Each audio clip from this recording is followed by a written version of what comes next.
दोस्तों स्वागत है आपका इनसाइट नॉलेज की एक और नई वीडियो में। इस समय की अंतर्राष्ट्रीय खबरों से जुड़ी टॉप न्यूज के बारे में इस वीडियो में हम बात करेंगे। पहली खबर बांग्लादेश से निकलकर सामने आ रही है। बांग्लादेश की पूर्व प्रधानमंत्री शेख हसीना को बड़ा झटका लगा है। साथ ही भारत की तरफ से लगातार उनके ऊपर प्रेशर क्रिएट किया जा रहा है कि आपको जल्द से जल्द भारत छोड़कर जाना होगा। इसके पीछे कारण बहुत स्पष्ट है कि बांग्लादेश की सीमा भारत से लगती है और भारत नहीं चाहता कि बांग्लादेश में डिक्टेटरशिप हो या डेमोक्रेटिक गवर्नमेंट, लेकिन हमारे उससे संबंध खराब नहीं होने चाहिए। साथ ही हमारी सीमा पर भी शांति बनी रहनी चाहिए। यही कारण है कि शेख हसीना से इस समय बांग्लादेश के अंदर काफी ज्यादा नफरत की जा रही है और आर्मी भी उनको अपने देश से निकाल चुकी है। तो भारत भी नहीं चाहता कि उन्हें ज्यादा समय तक अपने देश में रखा जाए। यही कारण है कि अब बांग्लादेश की प्रधानमंत्री अगले 20 से 22 घंटे के अंदर भारत छोड़कर चली जाएंगी। और जो न्यूज अभी निकलकर सामने आ रही है उसके मुताबिक जिस तरह से ब्रिटेन ने असाइलम देने से उन्हें मना कर दिया, तो अब रूस और फिनलैंड के साथ वह बात कर रही है और उम्मीद कर रही है कि उनका देश उन्हें आने दे। इससे पहले अमेरिका ने भी उन्हें वीजा देने से मना कर दिया था। वहीं पर बात अगर बांग्लादेश की करें तो बांग्लादेश में माहौल इस समय काफी ज्यादा खराब चल रहा है। लोगों के घरों में आग लगाई जा रही है, लोगों को सरेआम मारा जा रहा है, मंदिर वगैरह में भी आग लगाई जा रही है। इसके अलावा बांग्लादेश की सेना में भी भारी उठापटक देखी जा रही है और शेख हसीना समर्थक जनरल को भी बर्खास्त कर दिया गया है। रिपोर्ट्स के मुताबिक इस आंदोलन की योजना लंदन में बनाई गई थी और इसमें पाकिस्तान के ISI का भी हाथ था। बांग्लादेशी अधिकारियों का कहना है कि तारिक रहमान जो बांग्लादेश नेशनलिस्ट पार्टी यानी BNP के एक्टिंग चीफ है और खालिदा जिया के बेटे हैं, और ISI अधिकारियों के बीच सऊदी अरब में मीटिंग हुई थी। प्रोटेस्ट के दौरान कई एंटी बांग्लादेश हैंडल्स ट्विटर पर लगातार विरोध को भड़का रहे थे। शेख हसीना की सरकार के खिलाफ 500 से अधिक नेगेटिव ट्वीट्स किए गए, जिनमें से कुछ पाकिस्तान के हैंडल से किए गए थे। इंटेल का कहना है कि पाकिस्तान आर्मी और ISI का उद्देश्य हसीना की सरकार को अस्थिर करना और BNP को पुनः स्थापित करना था, जो पाकिस्तान के प्रति दोस्ताना है। चीन ने भी ISI के माध्यम से इस विरोध को बढ़ाने में भूमिका निभाई, जिससे हसीना को भारत भागना पड़ा। स्टार्टिंग में यह आंदोलन नौकरी की आरक्षण प्रणाली के खिलाफ था, लेकिन यह एक बड़े सरकार विरोधी आंदोलन में बदल गया। इस आंदोलन के कारण 300 से अधिक लोग मारे गए और कई घायल हुए। ISI समर्थित इस्लामी छात्रा शिविर, जो कि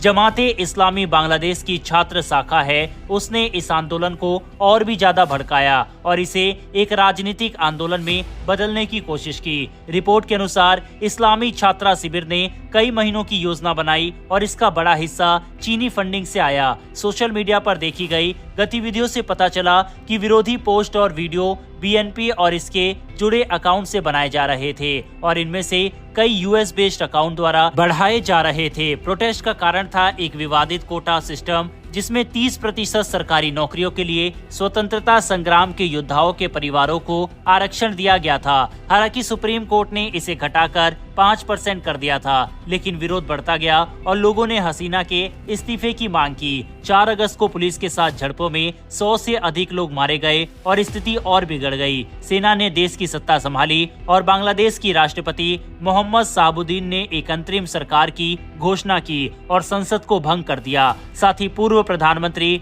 खालिदा जिया को भी रिहा कर दिया गया है। वहीं पर दोस्तों बांग्लादेश के अंदर पुलिस चौकी वगैरह को भी फूका जा रहा है और अब पुलिस ने ही अपनी सुरक्षा की मांग की है और बाकायदा धरने के ऊपर बैठ गई है। यानी कि पूरी तरह से बांग्लादेश के अंदर लॉ एंड ऑर्डर की सिचुएशन बेहद खराब हो चुकी है। वहीं इसके अलावा भारत और बांग्लादेश के व्यापार को पूरी तरह से रोक दिया गया है। इसके साथ ही भारत और बांग्लादेश के बीच एक सैन्य अभ्यास भी होना था, उसको भी रोका गया है। इसके अलावा 4000 किलोमीटर लंबी भारत बांग्लादेश सीमा पर हाई अलर्ट जारी किया गया है। बहरहाल बांग्लादेश से आई इन सभी खबरों के ऊपर अपनी राय कमेंट बॉक्स में लिखकर बताइएगा। बढ़ते हमारी अगली खबर की तरफ। ये खबर दोस्तों ईरान से निकलकर सामने आ रही है, जो कि भारत से मदद मांगता हुआ दिखाई दे रहा है और ये कह रहा है कि इजराइल को मनाए कि वह युद्ध रोक दे।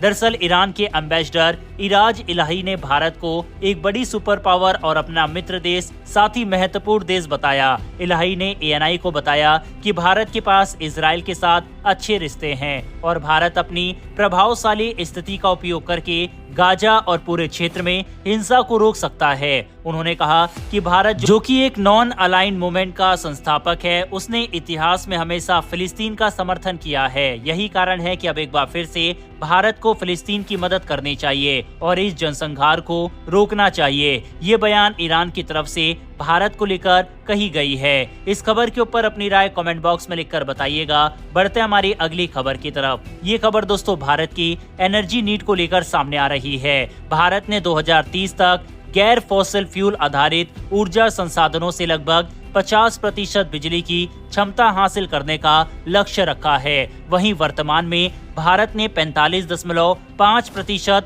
गैर फॉसिल फ्यूल आधारित ऊर्जा क्षमता हासिल कर ली है, जो कि ऑलरेडी भारत के लिए एक बड़ी सफलता है। कोयला आधारित थर्मल पावर प्लांट्स की निर्भरता कम करने के लिए सरकार ने गैर फॉसिल फ्यूल आधारित बिजली उत्पादन क्षमता बढ़ाने की योजना बनाई है। इसके लिए 2031-32 तक 6,67,200 करोड़ रुपए खर्च होने का अनुमान है। ऊर्जा राज्य मंत्री श्रीपद नाइक के अनुसार नए कोयला आधारित थर्मल प्लांट्स की लागत प्रति मेगावाट 8.34 करोड़ रुपए है। 2031-32 तक बिजली की मांग को पूरा करने के लिए कोल और लिग्नाइट आधारित क्षमता को 217.5 गीगावाट से बढ़ाकर 283 गीगावाट करने की आवश्यकता होगी। सरकार ने 2031-32 तक 80 गीगावाट अतिरिक्त कोयला आधारित क्षमता स्थापित करने की योजना बनाई है। इस लक्ष्य को प्राप्त करने के लिए सरकार ने विदेशी निवेश यानी FDI के लिए 100% अनुमति दी है और जून 30, 2025 तक सोलर और विंड पावर के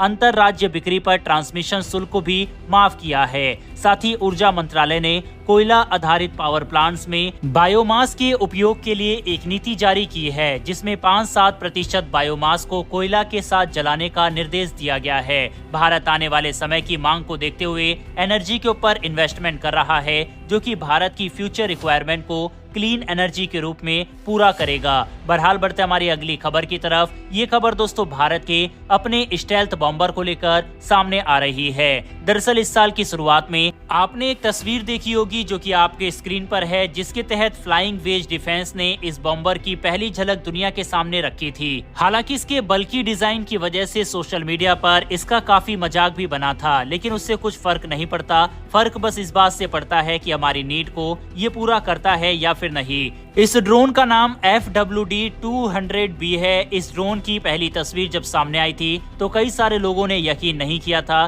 कि भारत की खुद की प्राइवेट कंपनी ने एक मिलिट्री ग्रेड का बॉम्बर को बना रहा है। लेकिन अब खबर आ रही है कि न सिर्फ इसको बनाया जा रहा है, बल्कि जल्द ही इसकी टेस्टिंग भी भारत की इस कंपनी के द्वारा किया जाएगा। जब कंपनी ने इसको पहली बार शोकेस किया था, उसी समय उन्होंने ये बताया था कि हम अगले कुछ ही महीनों में इसकी टेस्टिंग करने वाले हैं और अब कंपनी ने अपने वादे के अनुसार इसकी टेस्टिंग को कंडक्ट कर डाला है। आप बकायदा स्क्रीन पर आर्टिकल देख सकते हैं। इस कंपनी ने चित्रदुर्ग में DRDO की टेस्टिंग फैसिलिटी में इसका सफल परीक्षण किया है, जो कि भारत के लिए एक बड़ी कामयाबी है और अब जल्द ही इसकी पहली फ्लाइट भी कंडक्ट की जाएगी। वहीं अगर इस ड्रोन की खासियत की बात करें तो ये ड्रोन 498 किलोग्राम तक का टेक ऑफ वेट होगा और 200 किलोग्राम तक की ग्राउंड कंट्रोल स्टेशन रेंज होगी। इसके अलावा इसकी स्पीड 200 किलोमीटर प्रति घंटे तक की रहेगी, जिसको अधिकतम 370 किलोमीटर प्रति घंटे तक बढ़ाया जा सकता है। वहीं सबसे बड़ी खासियत इसकी यह है कि ये आराम से 12 से 20 घंटे तक के एंडोरेंस टाइम देगा, यानी कि आसमान में रहकर दुश्मन देश पर कड़ी निगरानी ये कर सकता है। इसके अलावा इसकी सबसे बड़ी खासियत यह है कि ये निगरानी के साथ साथ भारी बॉम्बिंग भी कर सकता है। यही कारण है कि इसको एक छोटा बॉम्बर कहा जा रहा है। भारत की प्राइवेट कंपनी की तरफ से इस तरह की कोई भी चीज बनाना अपने आप में ही एक बड़ी बात है और भारत की प्राइवेट कंपनी के लिए कमेंट बॉक्स में एक जय हिंद तो बनता है। अगर आपको ये इन्फॉर्मेशन और वीडियो पसंद आई हो तो वीडियो को लाइक करके हमारी आने वाली डेली ऐसी वीडियो के लिए चैनल को सब्सक्राइब कर बेल नोटिफिकेशन को जरूर दबा ले, जिससे हमारी डेली वीडियो आप तक सबसे पहले पहुंच सके। फिर मिलेंगे ऐसी एक नई वीडियो के साथ। धन्यवाद। जय हिंद।